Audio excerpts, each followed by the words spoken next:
in the United States, and some cyclists say Windsor is missing out.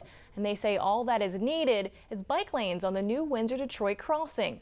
Arda Zakarian has their pitch. Carrie Geniak says Windsor-Essex is missing out big time. There is an underground railroad bike tour that starts in the States and completely skips over our region, even though we had a major role in the history. So we're kind of neglecting our history, we're missing out on tourism dollars, we're missing out on just bringing a lot of people into our city and our county who would love to see it, but right now they can't because they can't cycle across the Detroit River.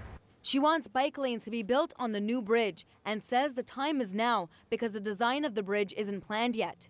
Adriano Ciotoli runs wine and beer bike tours in Windsor-Essex. He says Windsor will see an economic boom if we get cyclists from Michigan.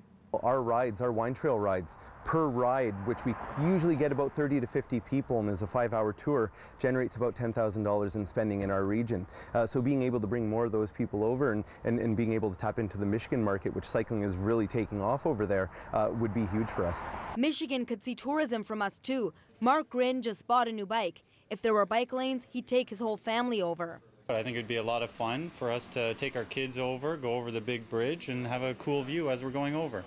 Right now, if you want to take your bike across the river, you can on the tunnel bus, but you need to put your bike in a bike bag. And for bike lanes to become a reality on the new bridge, both the Canadian and U.S. Customs have to approve it. And on Friday, some cyclists will be gathering at Assumption Park to show the Canadian government that there is a need for bike lanes.